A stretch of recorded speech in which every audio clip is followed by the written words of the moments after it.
Montpellier, le 9 avril, les Lions du district 103 Sud tiennent leur congrès de printemps sous la conduite de Jean-Claude Nogaret, leur gouverneur. Notre gouverneur élu, Jean-François Gourdou.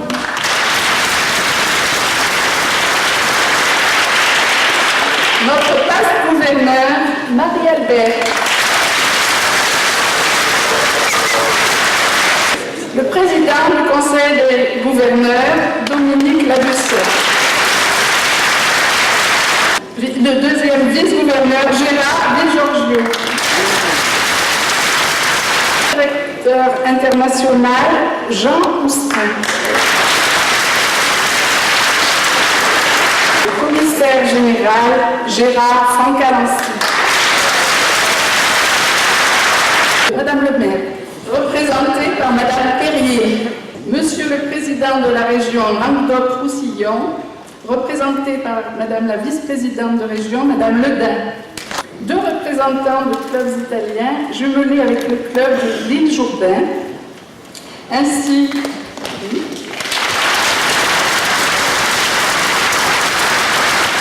que Albert Rossa, président du club d'Andorre.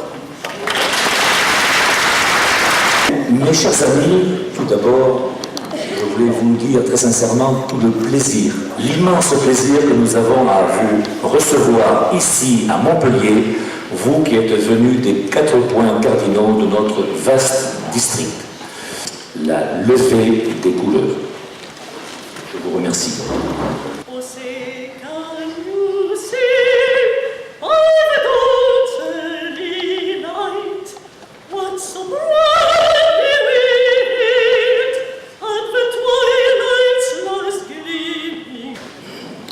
Merci Marie-Pierre Desjoyaux.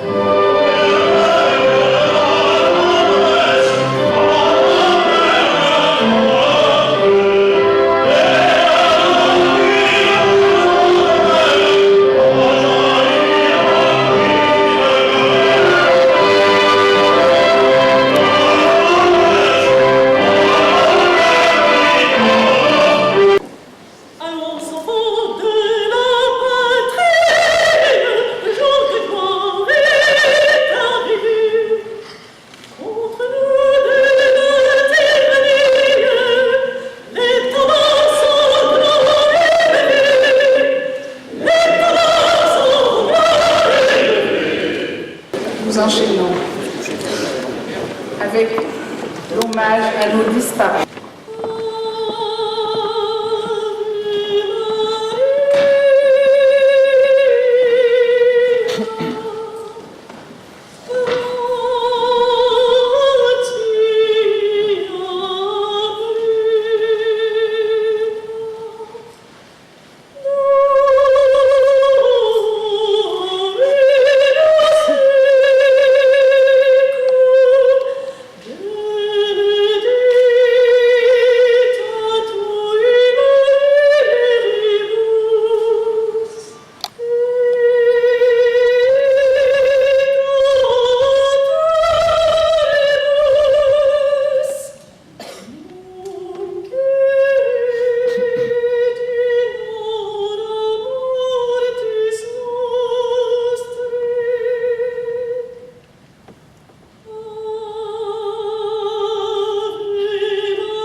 Mes chers amis, nous venons de vivre un moment important en ce qu'il a de solennel, de rappel de notre tradition humaniste qui fait que nous avons une forte conscience d'appartenir au Lions Club international qui met en œuvre nos valeurs éthiques, nos valeurs de mémoire, de compréhension entre les peuples et d'indéfectible amitié entre les membres de la famille Lyon.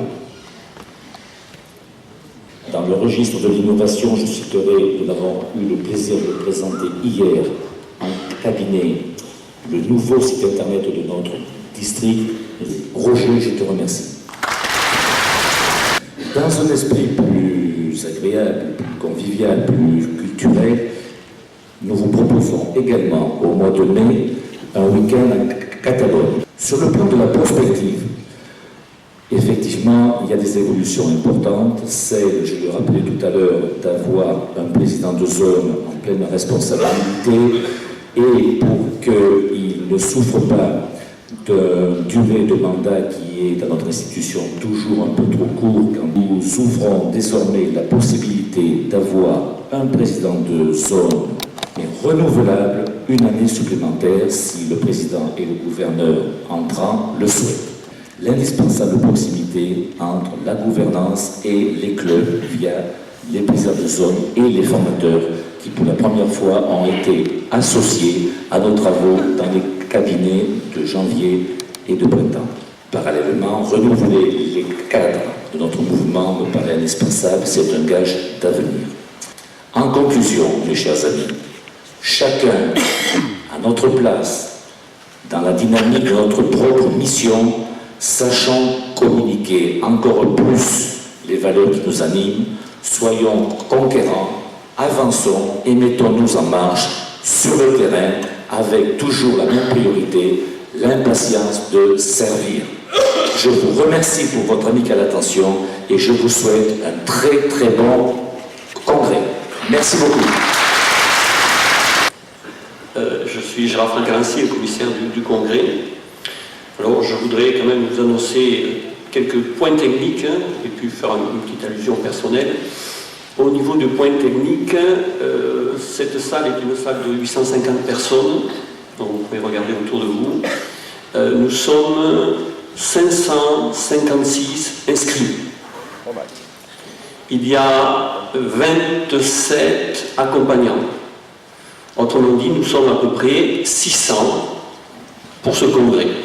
Donc merci de votre présence. Je voudrais saluer particulièrement un club, c'est le club de l'Odel, où le club est représenté à 100%. Bravo l'Odel. Chers amis Lyon du district 103 Sud, vous m'avez fait l'honneur ce matin de m'inviter à votre congrès de printemps. Ainsi ai-je le plaisir d'être présent et de vous adresser les plus amicales salutations du Conseil des gouverneurs de France. Un peu plus de 3 heures ont suffi pour me rendre de Paris à Montpellier, rappelant ainsi que la notion de distance entre les lieux se mesure plus désormais en temps qu'en kilométrage. Le temps évalue la distance, mais aussi la mesure de nos motivations, l'importance que nous portons à nos centres d'intérêt, nos disponibilités s'évaluent en temps. J'ai un peu de temps, pas le temps, j'ai le temps. Ainsi, dans un monde où les distances se raccourcissent, les supports de communication d'échange n'ont jamais été aussi efficaces, le temps devient une unité universelle d'appréciation dans un monde où l'heure ne semble plus faire 60 minutes. Vous ici présents ce matin, vous avez pris le temps de consacrer du temps au Lions Club international, je vous en félicite. Notre club service approche le siècle d'existence au cours duquel il a démontré son efficacité dans plus de 200 pays de par le monde. Il est devenu une référence internationale parmi les ONG du monde. Présent sur tous les théâtres de souffrance, il apporte son soutien aux peuples en difficulté. Le monde a changé et change dans une perpétuelle évolution. Les attentes des uns et des autres changent. Le monde du travail change. Les comportements aussi. L'atmosphère générale peut paraître anxiogène en raison des différentes crises. Mais les besoins de l'homme changent-ils vraiment? Je ne le crois pas, ce qui me fait dire souvent que nos valeurs humanistes n'ont jamais été aussi contemporaines. Le changement n'a de sens que s'il engendre un progrès. Bien entendu, nos travaux doivent respecter l'identité de tous. Des clubs, des districts, prendre en compte les nouvelles contraintes avec un objectif, donner le temps et la chance au plus grand nombre de nous rejoindre. Dans cette mondialisation, les peuples ont besoin de nous pour aider les plus démunis. Souvent, nous sommes une lumière d'espoir, comme le dit notre président international. Oui, mes chers amis, les lions me rendent fier d'être lion. J'ai confiance dans l'avenir. Nous saurons donner le temps et préparer les temps futurs du Lions Club international. Vive le district 103 Sud, vive le Lions Club International en France, vive le Lions Club International. Je vous remercie de votre attention et vous souhaite une très belle journée de congrès. Merci beaucoup. Je donne la parole maintenant à Madame Ledin, excusez-moi, vice-présidente du Conseil régional.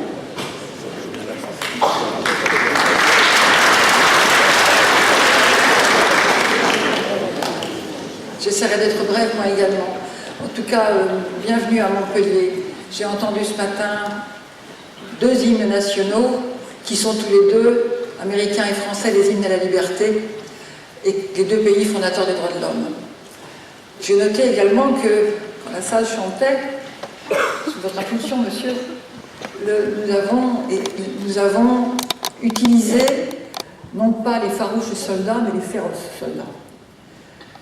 Officiellement, c'est farouche, mais dans nos cœurs, c'est féroce. C'est terrible ce que je suis en train de dire, mais je renvoie à ce que disait à l'instant votre président, votre vice-président, je crois, président. C'est une question de nos pays, nos peuples, chacun d'entre nous, nous sommes ancrés dans une histoire. Les hymnes à la liberté sont des hymnes qui ont été portés par des peuples qui portaient des valeurs de fraternité, de solidarité, d'égalité, de transcendance également. Et j'ai été extrêmement touchée d'entendre Marie-Pierre ici chanter pour vos morts et pour nos morts à tous, un des plus beaux hymnes de du monde, l'Ave Maria de Schubert. Je voulais vous dire que les Lions du district sud sont particulièrement sensibles à l'honneur que vous nous avez fait en nous accueillant dans les meilleures conditions d'organisation et de convivialité dans votre très belle ville, dans votre capitale régionale, Languedoc-Roussillon. Soyez-en chaleureusement remerciés. J'ai le plaisir d'offrir au président Christian Pourquin, qui est absent aujourd'hui, qui est en convalescence, je vous demanderai de lui remettre la distinction la plus élevée du Lions Club France, la médaille des Lions de France.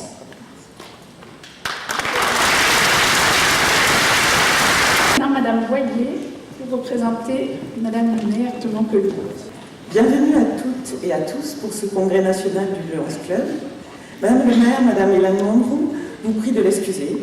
Occupée qu'elle est par certaines obligations, elle m'a chargée de vous accueillir dans notre belle ville de Montpellier. Je salue chaleureusement Monsieur Jean-Claude Nougaret, gouverneur du district Lions du Sud, ainsi que tous les participants du congrès. La ville de Montpellier est fière d'accueillir une fondation comme la vôtre, qui prône la loyauté, le respect, l'amitié au sens noble du terme, l'aide aux personnes démunies ou malades et la construction d'un monde meilleur. Vu l'actualité et toutes les catastrophes naturelles qui sévissent un peu partout dans le monde, votre mouvement est indispensable et un grand avenir devant lui. Je vous souhaite un congrès riche d'enseignements et d'échanges fructueux. Je vous remercie.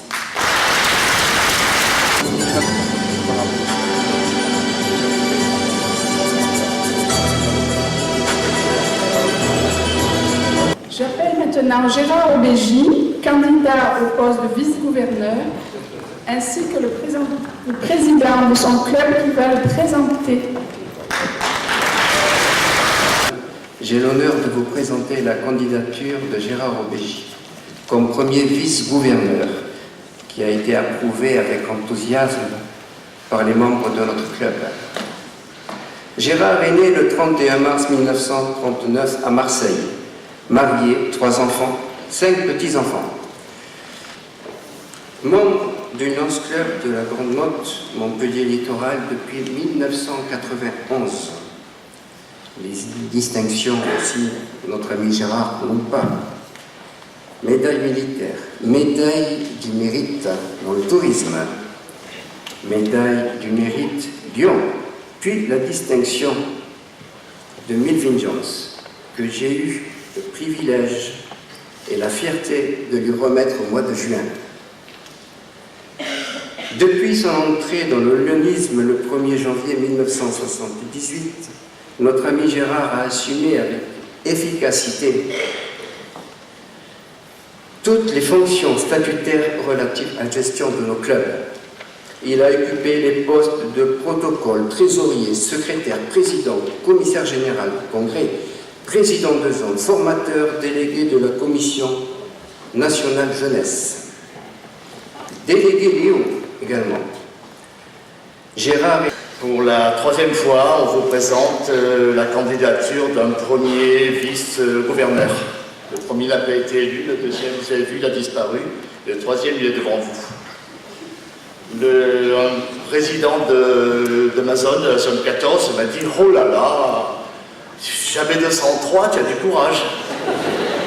J'ai un peu réfléchi, et puis j'ai dit « Tant pis, on y va, il faut y aller. » Donc je suis devant vous aujourd'hui. Qui je suis, beaucoup me connaissent, vous avez lu mon convité, mon président vous a parlé de moi, oui je suis marseillais. Dans le club de la Grande Motte, j'ai été président, j'ai été commissaire de congrès dans le gouvernorat d'Edouard Hoffmann, j'ai été président de zone dans le gouvernorat de Daniel Alazé, je suis délégué de la commission Lyon et délégué Léo dans le gouvernorat de Jean-Claude Nougaret, et je suis devant vous maintenant.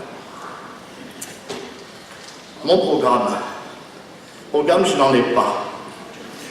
Je n'ai pas de programme parce que, vous le savez, dans le district, vous avez un deuxième vice-gouverneur, vous avez un premier vice-gouverneur, enfin il n'y en a pas encore, mais peut-être il y en aura ce soir. Vous avez un gouverneur élu, vous avez un gouverneur en fonction, vous avez l'immédiat passe-gouverneur, et tout ça, ils travaillent ensemble. Alors, quand vous êtes élu, vous arrivez, pépère, vous rentrez là-dedans, on vous prend en charge, et puis on vous forme. Mon premier professeur, ça sera Jean-Claude Nougaret, et puis après, ça sera Jean-François Bourdeau. Et puis, si je prends la fonction, si je suis élu, vous aurez un programme. Voilà, je voulais vous rassurer là-dessus. Mais évidemment, je mettrai ma note personnelle.